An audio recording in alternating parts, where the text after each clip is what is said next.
Te invitamos a escuchar En Busca de Sentido, un programa dirigido por Bárbara Meca. Como un tsunami siento el aire entre mis dedos. El cielo avisa de que algo pasará. La mente en blanco presenta todos mis sueños, esos que por fin puedo alcanzar. Buenas noches y bienvenido a tu programa En Busca de Sentido. Esta noche vamos a encomendar a nuestros oyentes y el programa a Nuestra Señora de las Lágrimas de Brasil, cuya festividad se celebra cada 8 de marzo. Y vamos a conocer testimonios de fe que nos animarán a cuidar y valorar la nuestra. Lo hacemos, como siempre, con alegría, a través de una entrevista, el relato de una conversión de la historia y una reflexión final que hoy nos acercará al valor de la mansedumbre. Esta noche juntos descubriremos un poco más cómo la belleza del amor de Dios y de la Virgen viene a cada uno de nosotros y cómo la interiorización de la mansedumbre nos enseña la fortaleza de la paz. Al acabar el programa, la orientación del sentido a esta virtud nos habrá acercado un poco más a la seguridad de que las grandes victorias se logran muchas veces en la debilidad. Y saludamos a nuestro equipo, a Begoña Bas, Fran Juárez y Rosa Molina, y a nuestros queridos oyentes. En la dirección y el micrófono estará contigo en este nuevo programa, la que te habla, Bárbara Meca. Comenzamos En Busca de Sentido.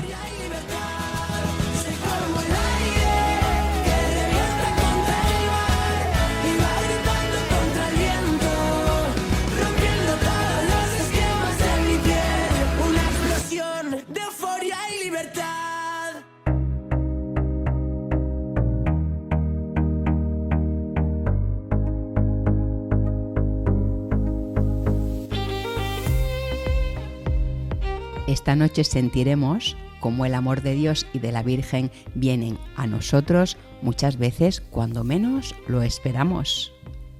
En nuestro espacio Cada Mes de María nos encomendamos a Nuestra Señora de las Lágrimas de Brasil, cuya festividad se celebra cada 8 de marzo. En nuestro testimonio de hoy conversaremos con José Sánchez Sanz, escritor, conferenciante y guardia civil convencido del valor del verdadero amor en pareja. En nuestra sección A la luz de un testimonio conoceremos la historia de San Martín de Tours, el converso húngaro que eligió la mansedumbre a las armas. Y cerraremos el programa con La Lucerna, nuestra sección para el punto y final, una reflexión desde el agradecimiento y la esperanza en Dios, en la que hablaremos sobre la virtud de la mansedumbre.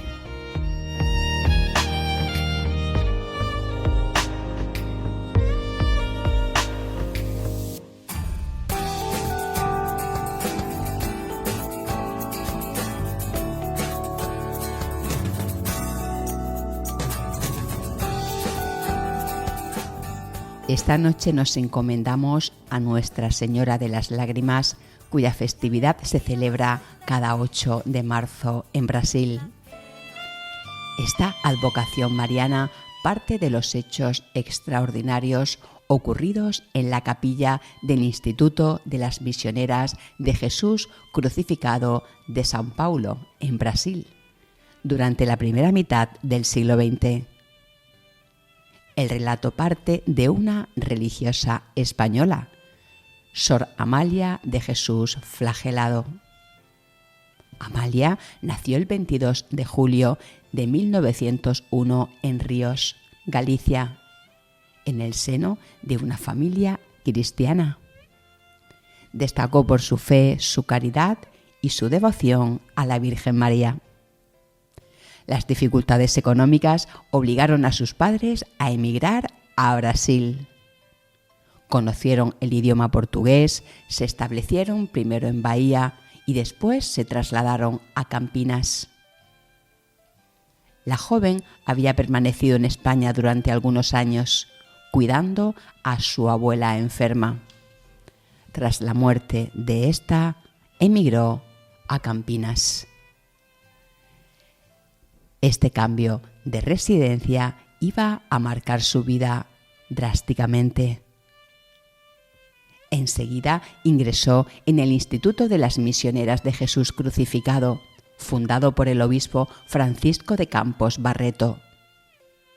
Formó parte de las 8 primeras hermanas, siendo cofundadora. Recibió el hábito el 3 de mayo de 1928 e hizo los votos perpetuos el 8 de diciembre de 1931. Destacó por una intensa vida de oración. Recibió dones extraordinarios. El relato acerca de esta advocación mariana comenzó en 1929, cuando la esposa de un familiar de esta madre fundadora enfermó gravemente. El marido, desesperado, rogaba por el futuro de sus hijos.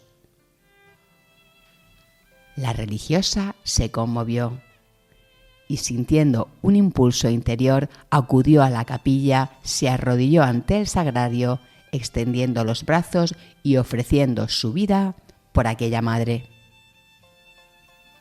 Preguntó: ¿existe alguna posibilidad de salvar la esposa?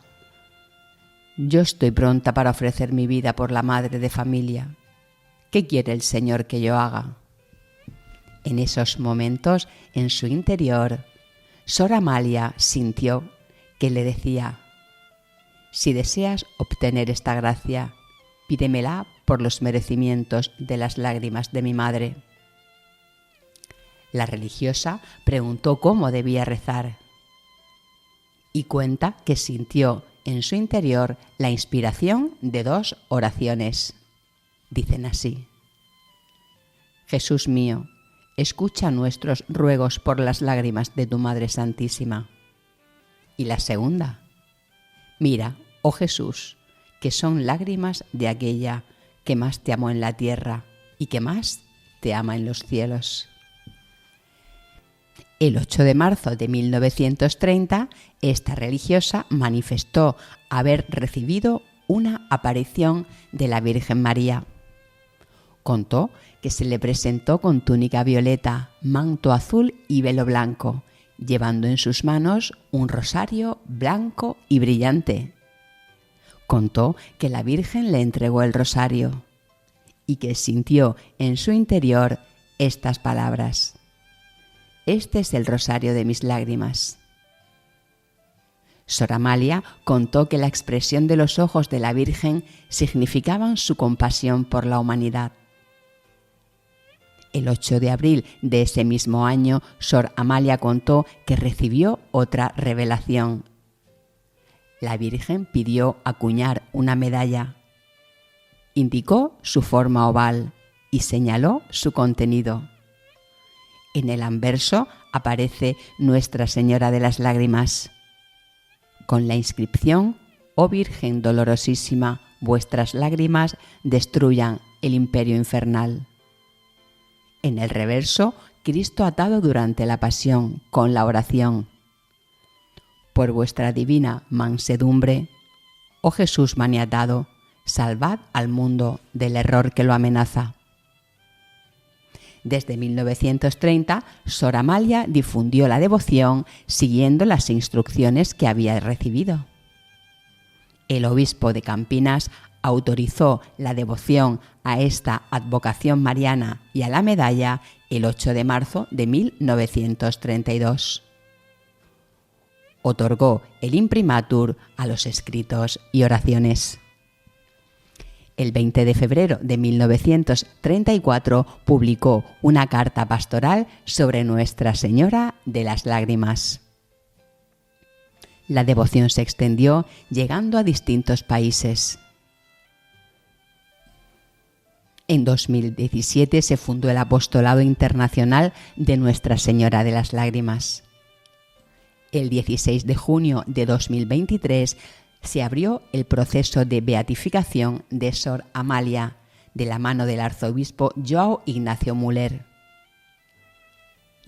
La oración con la que esta noche encomendamos este programa y sus oyentes a nuestra Madre es del Papa Francisco. Está contenida en su encíclica Lumen Fidei. Dice así: Madre, ayuda nuestra fe, abre nuestro oído a la palabra, para que reconozcamos la voz de Dios y su llamada. Aviva en nosotros el deseo de seguir sus pasos, saliendo de nuestra tierra y confiando en su promesa. Ayúdanos a dejarnos tocar por su amor, para que podamos tocarlo en la fe. Ayúdanos a fiarnos plenamente de Él, a creer en su amor, sobre todo en los momentos de tribulación y de cruz, cuando nuestra fe es llamada a crecer y a madurar. Siembra en nuestra fe la alegría del resucitado. Recuérdanos que quien cree no está nunca solo. Enséñanos a mirar con los ojos de Jesús para que Él sea luz en nuestro camino. Y que esta luz de la fe crezca continuamente en nosotros hasta que llegue el día sin ocaso, que es el mismo Cristo, tu Hijo, nuestro Señor. Amén.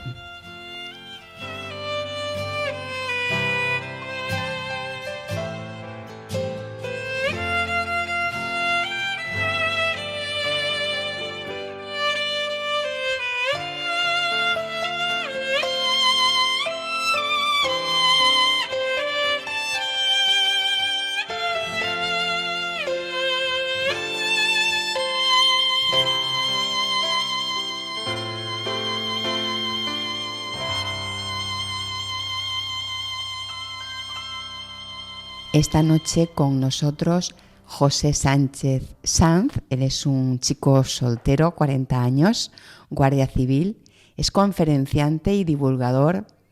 Ha escrito 2 libros, Jaque Mate Románticos y el último, El Cuestionario, del que seguramente hablaremos bastante en esta entrevista. Es profesor de Academia de Oposiciones, precisamente a Guardia Civil. Y bueno, el mayor de 2 hermanos, tiene una hermana más pequeñita. Buenas noches, José, encantada de saludarte. Buenas noches, encantado yo también, muchas gracias por invitarme. Iniciamos, como siempre, en Busca de Sentido, estas entrevistas testimoniales por, pues el entorno familiar, de colegios, amistades, que recuerdas en tu infancia. Pues yo nací en Santiago de la Ribera y pues tuve mucha suerte porque crecí en un entorno militar, porque está muy cerca de la Academia General del Aire, y en mi casa pues siempre se nos ha dado una educación religiosa. Entonces desde pequeñito he tenido pues una muy buena relación con Dios y con la Iglesia. Y luego el entorno en el que nací y me desarrollé también estaba en esta misma sintonía. El Colegio Loreto, la catequesis, la parroquia. Entonces mi vinculación con Dios siempre ha sido una relación muy buena y muy íntima, tanto en el entorno familiar como en el exterior. Hablaremos de la vocación personal, la vocación al amor, a la que el Señor te llama, pero hay también una vocación a la protección que en tu profesión se ha visto, se ha desvelado como guardia civil, pero creo que de muy chiquitito, ya con 6-7 años en el colegio, querías proteger a lo que tenías, que era tu hermana, ¿verdad? Pues al final es verdad que como adultos, ¿no?, nos preguntamos qué es lo que queremos ser o cuál es nuestra vocación en el plano laboral, y para mí esta respuesta también ha sido muy sencilla siempre, porque como bien has dicho, desde pequeño he tenido siempre este instinto protector y siempre me las ingeniaba para pedir permiso en clase a los profesores, irme al baño o irme al médico y salir esos 5 minutillos antes para poder ir a la clase donde estaba mi hermana y esperarla en la puerta para que cuando sonara el timbre pues lo primero que viera es a su hermano ahí esperándola, ¿no? Y pues nada, a lo largo de los años como que este instinto protector se ha ido desarrollando cada vez más y los caminos que el Señor me ha ido poniendo, pues han ido en base a esto, ¿no? Entonces, a los 18 años entré al ejército y 6 años más tarde, después de 6 años de militar, pues pasé a la Guardia Civil, en la que sigo actualmente ahora, y ya van pues 17 años. Hay momentos en la vida que se quedan especialmente marcados y, bueno, en tu caso hay muchos, ¿no?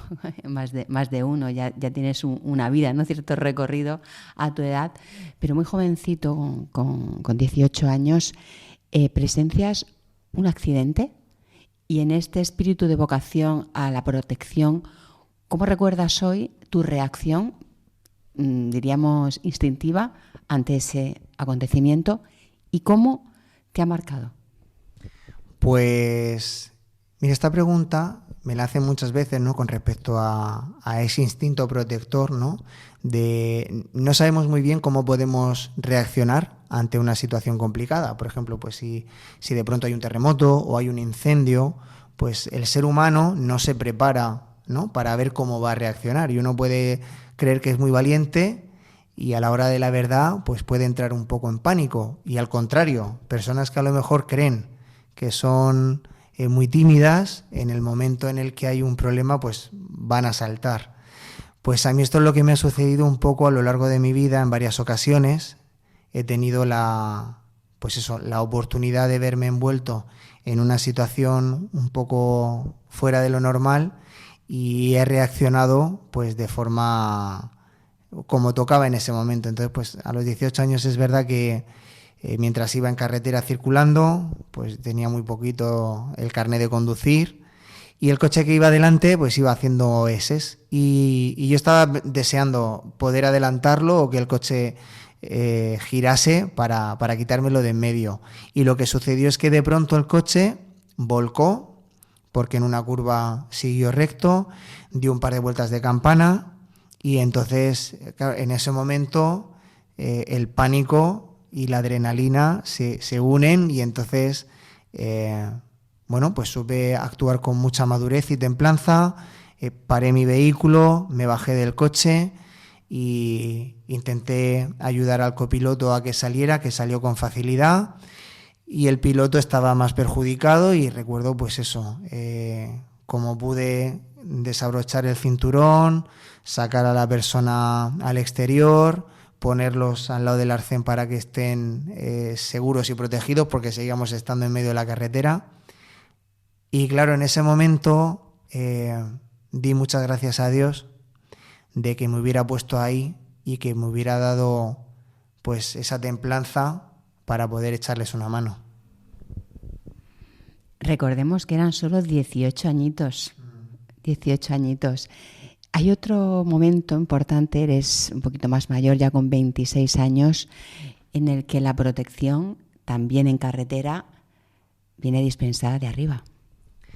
En esta ocasión fue a mí a quien protegieron, pero no fueron personas. Yo siempre he sido motero, me ha encantado siempre ir en moto y hay un dicho popular que es que hay dos tipos de moteros, ¿no? El que se ha caído y el que se va a caer. Yo todavía toco madera, no me he caído, no he tenido un accidente grave nunca. Pero a los 26 años, en aquel momento, pues bueno, la moto que tenía era tipo racing, de carreras. Y pues estando en carretera llegué a una rotonda. En la rotonda no venía ningún vehículo por la izquierda, entonces me incorporo a la rotonda con la velocidad que llevaba la moto, sin bajar demasiado. Pero de pronto apareció un vehículo que era el que estaba dando la vuelta. Y al aparecer ese vehículo, literalmente mi vida se paró porque me iba a chocar con el coche. Al momento que intenté esquivarlo, había coches aparcados en el lado de la izquierda con los que me podía golpear también. Y por un momento sí que no soy muy consciente de qué sucedió. Solo sé que hice la rotonda, pasé al otro lado y mi corazón iba a 2000 por hora y dije aquí algo que se escapa de mi conocimiento ha sucedido, porque si no me hubiera arrollado el coche me hubiera estrellado con los coches de al lado y mi sensación fue que algo me había cogido, me había zarandeado y me había vuelto a colocar en la moto. Y entonces en ese momento pues una vez más miro al cielo, doy las gracias a Dios porque algo que no llegaba a entender había sucedido. Había una misión en tu vida pendiente, quizá tenías en ese momento la idea de, bueno, el Señor me quiere todavía aquí. Y hay una cosa importante en tu vida que se traduce en estos libros que has escrito posteriormente, que es la vocación al amor, ¿no?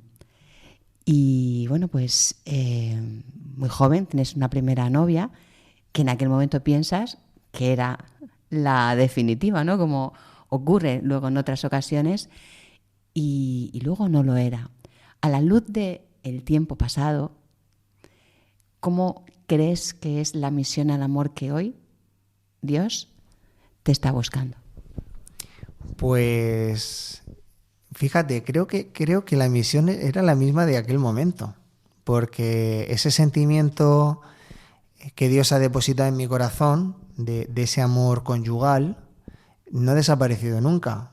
Yo ahora, pues bueno, como decíamos antes, tengo 40 años y estoy soltero, y claro, yo he tenido muchas conversaciones con Dios sobre si mi vocación es a la vida sacerdotal o a la vida religiosa, o a hacerme misionero y desprenderme de todas las cosas materiales, ¿no? Esta conversación la he tenido muchas veces con Dios. Pero si hubiera querido ser sacerdote o cura, pues hubiera sido con 18 años. Pero la vocación con 18 años era la de ser guardia civil y proteger a otros.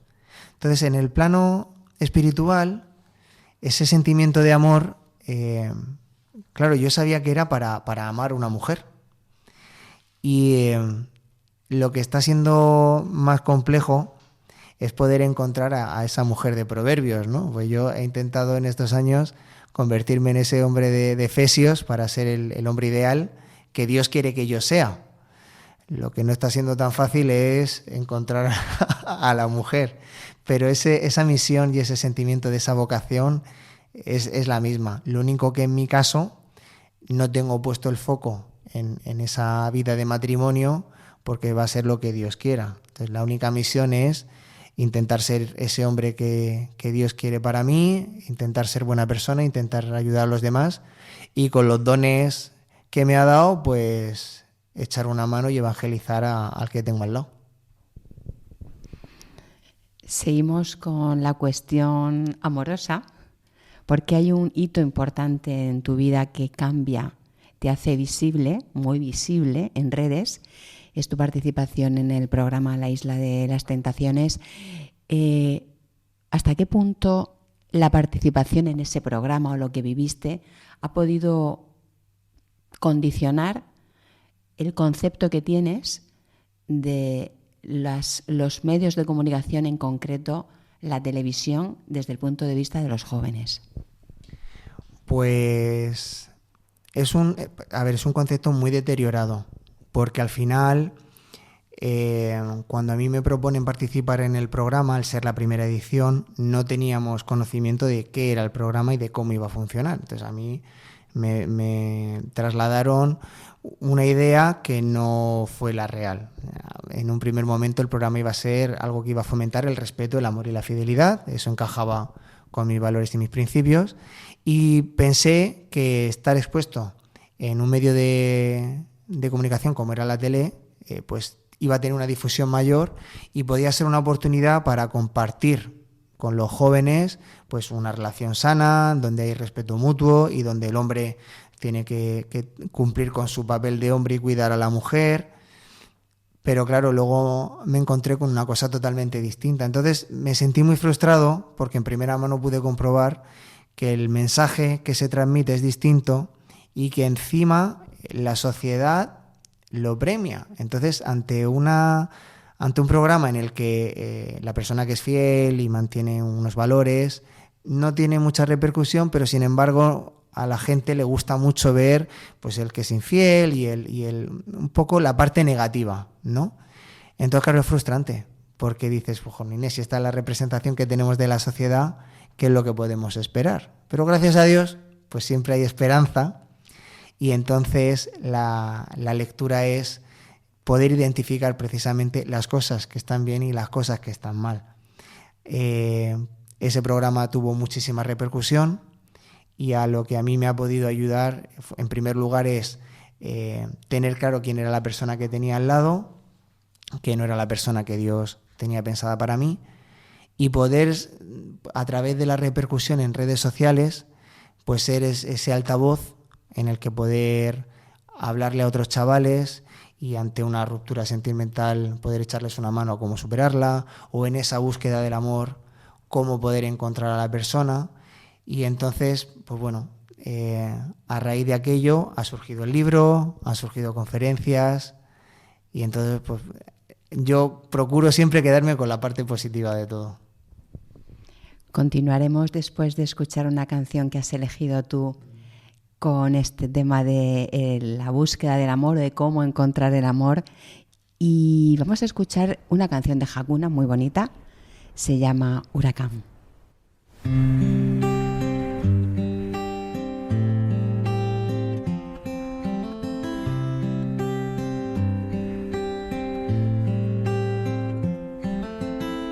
Me he hecho tantas preguntas, intentando entender.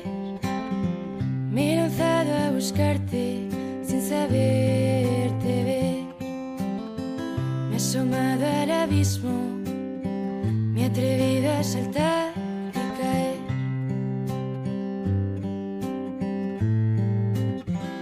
Y un huracán romperá el cielo desde mi garganta, gritándote: ¿dónde estás cuando me haces falta?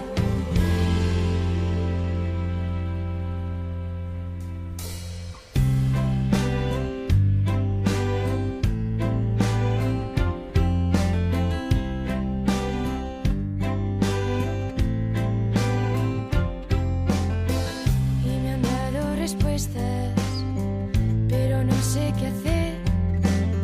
He prometido seguirte sin entender. Y hay un eco en lo hondo que me empuja hacia ti. Y aunque sea sin sentirte, te buscaré.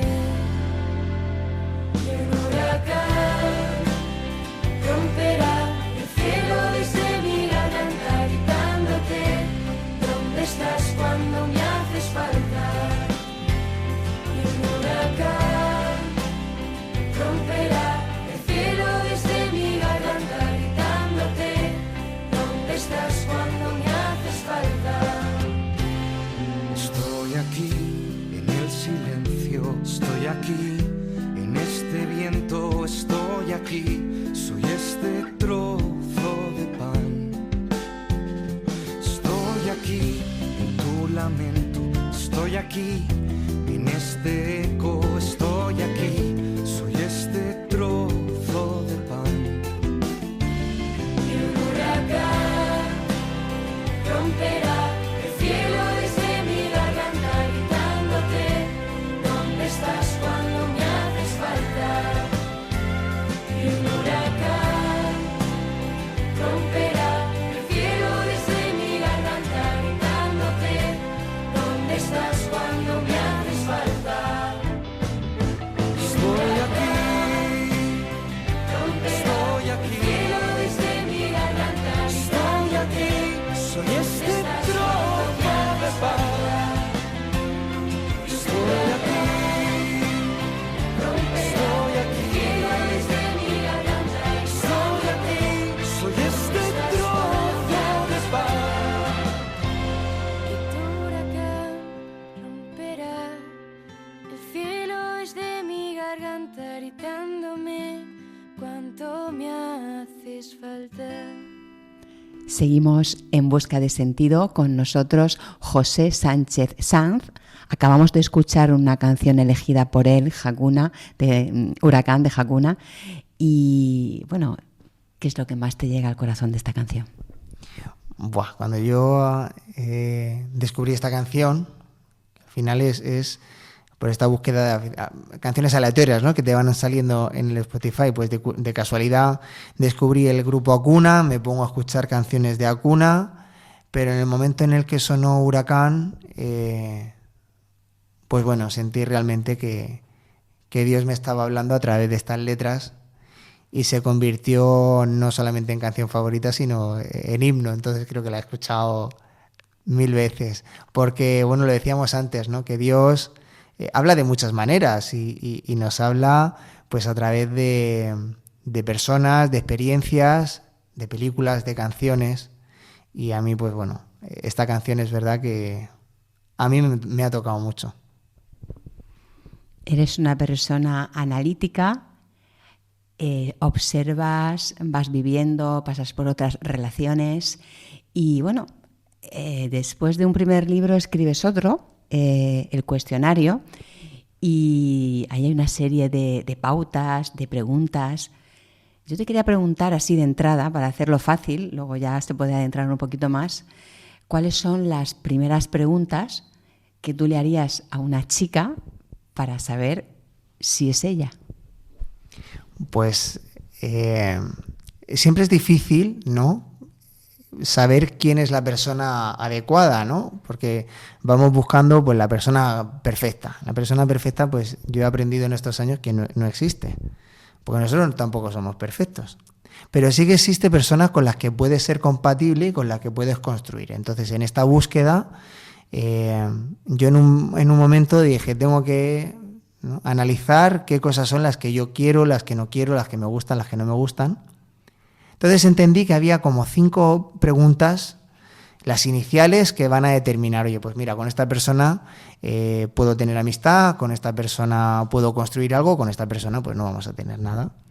Entonces esas 5 preguntas serían, pues la primera es perros o gatos, la segunda es café o copa, la tercera es chicles o cigarrillos, la cuarta es el signo del zodiaco y la quinta es si es católica. Bueno, lo de perros o gatos, y al que no le gusten ni los perros ni los gatos, ¿qué hacemos? O al que quiera tener, pues, una tortuga. Bueno, es un poquito en plan broma. ¿Qué respuesta es para ti, bueno, más significativa? Bueno, a ver, en mi caso, claro, la que es compatible es la de los perros. Pero vamos, por una cuestión muy básica. Porque estos son preguntas que son tontas, pero llenas de significado, ¿no? A mí los gatos es que no me gustan. No sé, desde pequeño siempre le cogí mucha tirria porque mi mejor amigo tenía un gato y cada vez que iba a su casa el gato me arañaba y me buscaba, le cogí pánico, no me gustaban nada. En mi casa siempre hemos tenido perros, me gustan los perros, entonces mi lógica era, yo mañana conozco a una chica, nos enamoramos muchísimo, decimos de casarnos y de adoptar una mascota, y cuando vamos a coger, quiero un gato. Pues hombre, yo no quiero discutir por un gato ya estando felices y enamorados. ¿Cómo lo resuelvo el primer día? ¿Perro o gato? Si elige gato, mala cosa. ¿Y si elige tortuga? No, si elige tortuga, ¿quién elige tortuga? No, hombre, no. Al final es verdad que la pregunta de perros o gatos también viene mucho a si tiene amor por los animales, ¿no? Que para mí eso también es muy importante, porque siempre he tenido mascota en casa y entonces el día de mañana pues a mí me gustaría tener mascota, y en el caso de tener familia y haber niños pues también me gustaría que hubiera mascotas, ¿no? Hay en ese cuestionario una pregunta que creo que es una pregunta trampa, luego la del tabaco, que creo que la respuesta es bastante clara, ¿no? Pues mira, yo es verdad que soy una persona muy saludable. Nunca le cogí el vicio al tabaco. Entonces he tenido parejas que han fumado, pero claro, al final ahí hay una pequeña incompatibilidad con la persona que fuma, ya no solamente es por el olor y el sabor. Si yo pretendo tener una vida sana, pues el tabaco no está dentro de esos planes. Y si yo intento, como buen hombre de Efesios, ayudar a mi pareja, pues no quiero estar todos los días intentando ayudarla a que deje de fumar cuando eso es una decisión muy particular. Entonces, pues ¿cómo te lo ahorras también? Pues el primer día preguntas chicles o cigarrillos y ya está. Y la pregunta trampa es verdad que es la de café o copa, porque esa simplemente es la excusa para saber a qué le vas a invitar a esa persona. Pues si la persona no te dice ni café ni copa, pero te dice pues un Aquarius o te dice un tinto de verano, pues eso es lo que te tienes que quedar guardado tú en la mente para el día de mañana, si surge la oportunidad, pues invitarle a eso que te ha dicho. La última pregunta quizá es la más importante para ti, que es que sea católica, pero ¿hasta qué punto y en qué medida tú necesitas que esa mujer a la que tú estás anhelando que pueda llegar a tu vida si Dios lo tiene para ti, deseas que esté ya involucrada, ¿no? Pues esta efectivamente es la pregunta determinante, es la que va a dejar claro si con esa persona puedo tener amistad o no, o si es alguien con quien pudiera iniciar una relación. Durante mucho tiempo es verdad que he querido ser flexible y no ser tampoco demasiado estricto, y pues bueno, las personas que a lo mejor han contestado pues que eran católicas porque habían hecho la comunión y el bautismo, pues bueno, como que ya me valía para intentar conocer a esa chica.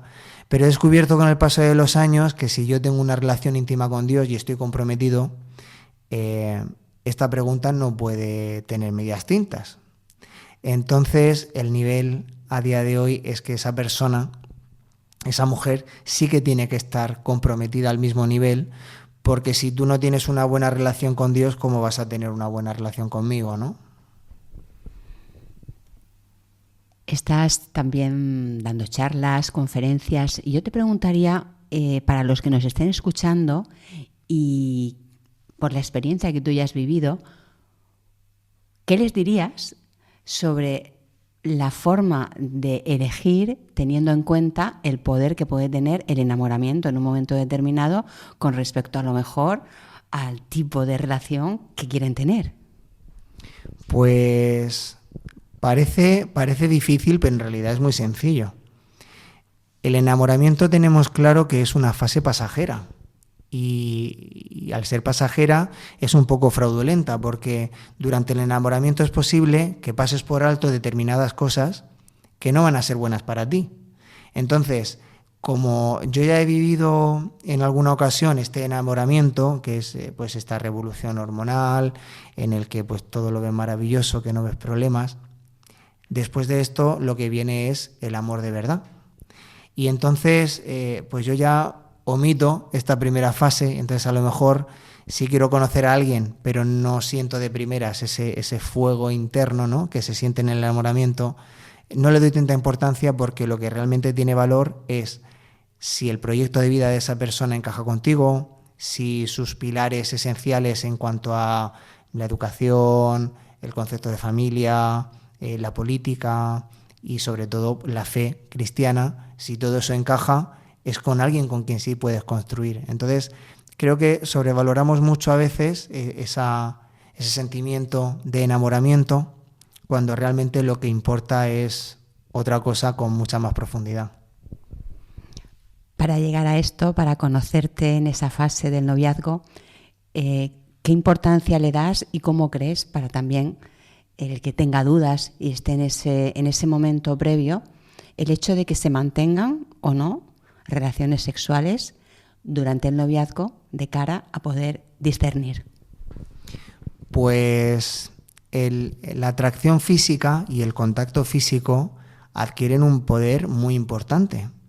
Entonces, si nosotros durante la relación del noviazgo, que es una etapa maravillosa para conocerse y para poder saber si con esa persona vas a poder construir algo de verdad y duradero, ahí en esa ecuación introducimos lo que sería la parte física y el tener relaciones sexuales.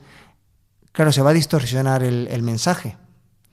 Y de esa manera, como ya va a verse afectado el cuerpo, porque al final dice, pues esto es lo que me gusta, pues vamos a seguir haciéndole caso a esto. Vas a dejar de lado otras cosas que a lo mejor son más importantes. Si nos vamos a la raíz de esto, la relación sexual es algo mágico y maravilloso que nos ha dado Dios. Y si esto entendemos que es algo realmente que nos ha dado Dios para compartirlo solamente con una persona, es en el matrimonio donde se tiene que dar esta situación. Yo a lo largo de mi vida he tenido alguna pareja, he mantenido relaciones sexuales y siempre ha sido con la excusa de, bueno, como esta es mi novia, tenemos una relación seria, vistas al matrimonio, Dios me lo perdona porque hay amor de verdad. No, lo que he aprendido con los años es que ese regalo tan especial que nos da Dios de la sexualidad es para compartirlo con otra persona y eso solamente se puede dar en el matrimonio. Entonces, a día de hoy, yo hecho una promesa con Dios desde hace ya mucho tiempo, en el que iba a dejar de tener relaciones sexuales, iba a mantener la castidad hasta que aparezca esa mujer que Él tiene preparada para mí, y entonces cuando nos casemos, pues ahí ya se rompa esta castidad. Bueno, pues la entrevista ya está terminando, se ha pasado súper rápido, pero una última pregunta quizás si cabe, también, por supuesto, para quienes nos están escuchando y también como tú, en el caso de ser chicos, están buscando pues esa chica de esas características que tú comentas, o al revés, ¿no? ¿Dónde? ¿Cómo? Pues esta es la gran incógnita, ¿no? Nunca se puede saber con exactitud dónde va a aparecer esa persona. Y el error que cometemos muchas veces es el enfocarnos en cómo va a ser esa persona, cuando lo que tenemos que enfocarnos es en cómo estamos nosotros, porque le podemos pedir muchas veces a Dios, pues Dios, ponme una novia ya en el camino que ya no quiero estar más veces solo. Y Dios, si nos pudiera responder, diría, ¿tú estás preparado para tener la mujer que yo he creado para ti? Entonces se trata de intentar que nosotros nos convirtamos, los hombres en el hombre de Efesios y la mujer en la mujer de Proverbios, ¿no? Entonces, cuando nosotros ya tengamos la preparación suficiente, pues entonces Dios ya dispondrá, ¿no? Si es lo que queremos en el camino. ¿Cómo encontrarla? Pues bueno, yo animo a la gente joven y no tan joven que lo que tiene que hacer es moverse en círculos de su mismo ambiente. Porque, pues como decíamos antes, ¿podemos encontrar a la persona en nuestra vida en la discoteca? Pues hombre, como poder ser, puede ser, y para Dios nada imposible. Pero es más probable que la encuentres en otro escenario. Entonces, si a ti te gusta hacer senderismo, pues vete a hacer senderismo y conoce a gente haciendo senderismo, que allí probablemente conozcas a tu persona. No la vayas a buscar en natación, porque allí no la vas a encontrar. Y luego, pues bueno, existen diferentes maneras, hay retiros, hay viajes, hay libros, no sé, hay infinidad de cosas. Yo siempre recomiendo pues mi libro al final, El Cuestionario, porque es esa guía un poco para conocerse a uno mismo y de esa manera poder conocer a otras. Pero vamos, lo primordial es moverse en círculos donde vaya a haber personas con tus mismos valores. Bueno, pues con este broche final, esta recomendación, nos despedimos. José, muchas gracias por estar con nosotros en Busca de Sentido en Radio María. Muchas gracias a vosotros.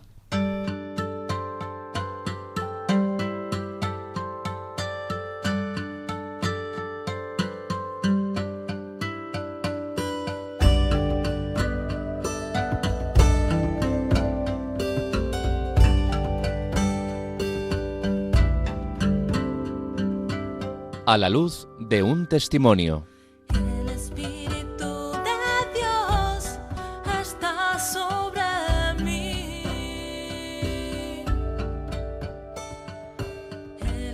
La historia de conversión que descubrimos hoy nos muestra cómo la conversión puede atravesar tiempos y circunstancias, cómo la fe puede ser un arma de paz y cómo un gesto de verdadera compasión puede virar la historia de un alma.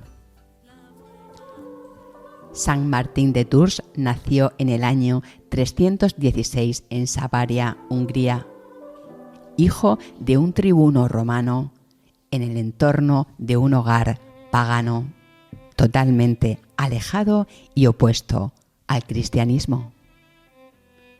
Sin embargo, San Martín desde niño sintió curiosidad por el cristianismo y con solo 10 años asistió a una iglesia en secreto. Quiso ser asceta, pero tuvo que enrolarse en la caballería romana. Creció en Pavía, donde su padre, veterano del ejército, había recibido tierras. Destinado a la Galia, permaneció casi 20 años en el ejército. Esta larga etapa de su vida le marcó profundamente. La crueldad, el dolor de la batalla se contraponían a la compasión que albergaba su corazón en la fe de Cristo. Alrededor del año 335, mientras patrullaba en invierno, encontró a un mendigo semidesnudo en Amiens. Martín sintió una profunda compasión. Sacó su espada, cortó su manto en dos y le dio la mitad al pobre. Esa noche soñó que Jesús vestía la media capa y decía a los ángeles: «He aquí, Martín, el soldado romano que no está bautizado, él me ha vestido». Este hecho le cambió la vida, recibiendo el regalo de la conversión definitiva. Se hizo catecúmeno y fue finalmente bautizado en el año 335 a la edad de 18 años. Pronto dio testimonio de su fe. Hacia 356, antes de una batalla, se negó a combatir. Dijo: «Soy soldado de Cristo y no me es legal librar batalla». Fue acusado de cobardía y encarcelado, pero se ofreció a marchar desarmado al frente. La batalla nunca ocurrió y fue dado de baja en el ejército. A partir de este momento se dedicó plenamente a la vida religiosa. Se trasladó a Poitiers y se hizo discípulo del obispo Hilario, firme opositor del arrianismo. Cuando Hilario fue exiliado, Martín viajó a Panonia buscando refugio en una ermita cerca de Milán. Acabó retirándose a la isla Gallinara frente a Génova, donde vivió austera y ascéticamente, alimentándose de hierbas y raíces. En el 361 regresó a Poitiers con Hilario. Fue ordenado diácono y luego presbítero.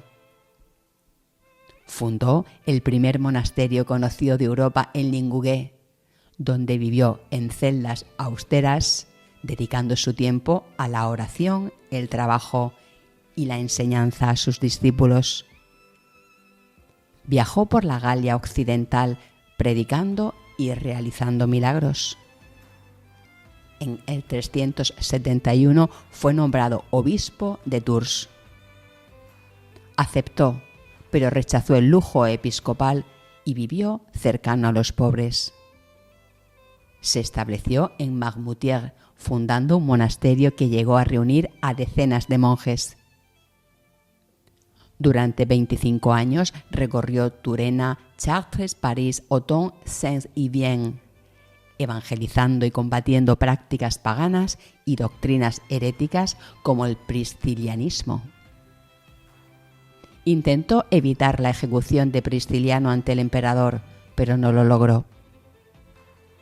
Su vida fue documentada por Sulpicio Severo, contemporáneo suyo. Registró milagros como la curación de enfermos y la expulsión de demonios. La monarquía francesa, desde Clodoveo y Clotilde, promovió su culto. La devoción perduró durante la Edad Media y su influencia alcanzó numerosos pueblos de España y Europa. De él proviene la frase: «A cada cerdo le llega su San Martín». Los últimos días de San Martín ocurrieron en Camp-Saint-Martin en el año 397. Tenía 80 años. Había acudido allí a resolver un cisma entre el clero local. Durante varios días medió entre las partes, logrando recomponer la paz. Sin embargo, sufrió unas fiebres repentinas. Rechazó la cama y pidió permanecer sobre la tierra desnuda. Allí murió rodeado de monjes. Tuvo una muerte serena. Su cuerpo fue trasladado a Tours. Allí lo sepultaron modestamente el 11 de noviembre de 397, 3 días después de su muerte, en un cementerio al borde de la Vía Romana. Más tarde, en el año 437, el obispo Bricio construyó un edificio de madera para proteger la tumba y la capa de San Martín, lo que dio origen a su primera capilla. Más tarde, el obispo Perpetuus levantó la primera basílica sobre la tumba, dedicada a él el 4 de julio del 470. Su cuerpo fue colocado en un sarcófago detrás del altar principal. Sin embargo, la basílica sufrió varios incendios en los años 853, 903 y 994. En 1014 se reconsagró esta basílica bajo el impulso de Hervé de Bunsanche.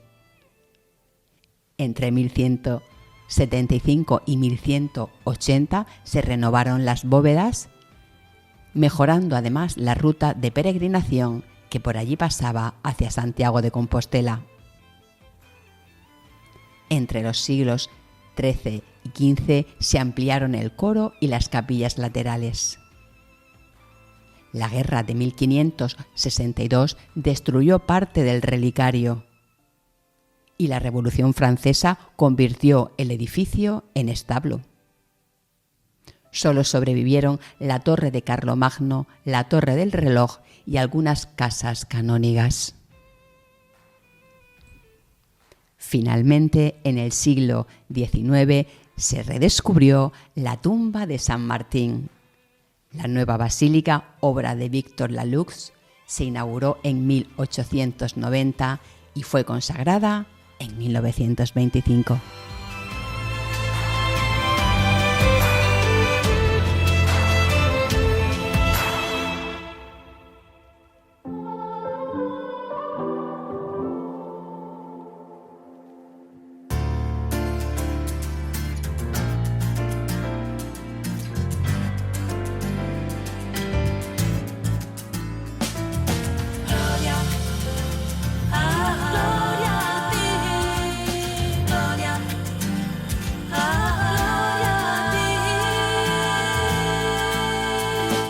La Lucerna.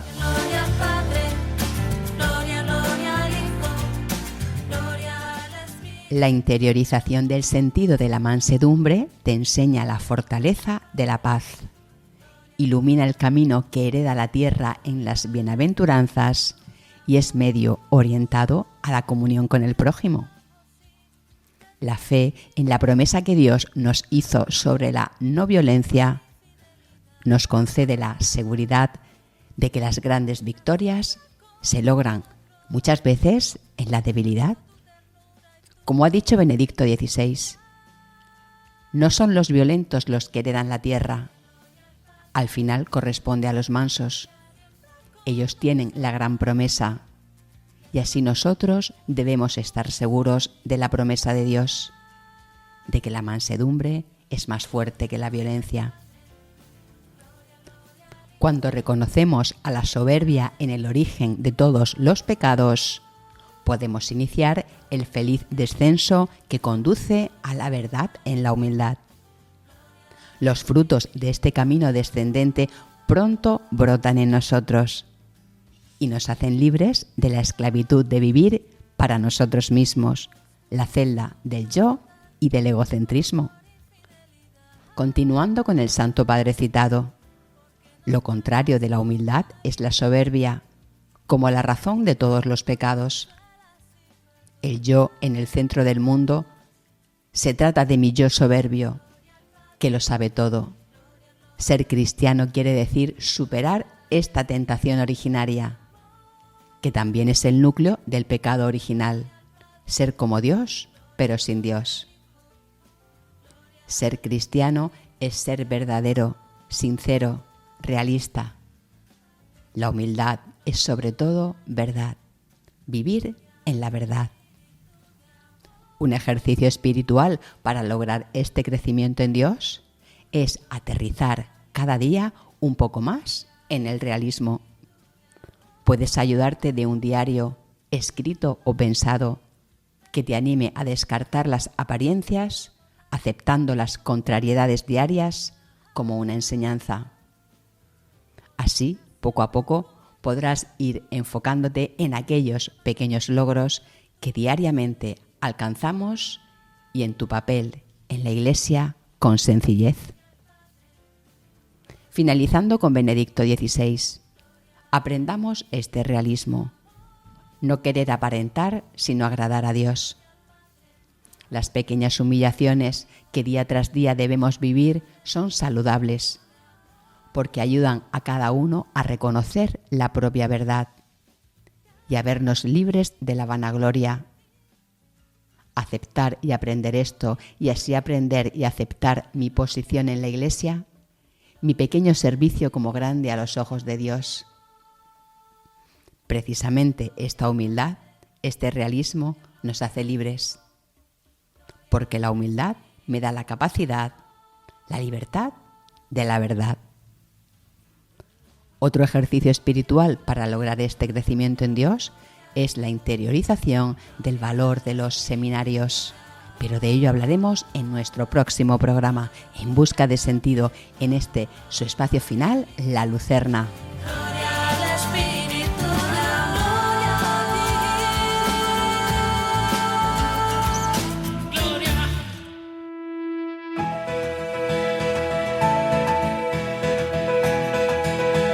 Esta noche, bajo el manto de Nuestra Señora de las Lágrimas, a quien nos hemos encomendado, hemos conversado con José Sánchez Sanz, escritor, conferenciante y guardia civil convencido del valor del verdadero amor en pareja. En el espacio A la luz de un testimonio hemos conocido la historia de San Martín de Tours, el converso húngaro que eligió la mansedumbre a las armas. Y acabamos con La Lucerna, nuestra sección para el punto y final, una reflexión desde la alegría y la esperanza en Dios. Buenas noches, aquí finaliza tu programa En Busca de Sentido. Si quieres escucharlo o compartirlo con alguien, lo tienes en podcast. Puedes encontrarlo entrando a la web de Radio María España. O bien puedes escribirnos un mensaje de WhatsApp al número del programa y nosotros te lo enviamos. Nuestro número 611 770 800. 611 770 800. Nos encantará que formes parte de En Busca de Sentido. A continuación, el programa Esta no es una semana cualquiera que presenta Luis Antequera. Y nosotros en 15 días volvemos a encontrarnos. Que la alegría de este encuentro te acompañe hasta el próximo, como lo hará seguro en esta, la que te habla, Bárbara Meca. Has escuchado en Radio María En Busca de Sentido, un programa dirigido por Bárbara Meca.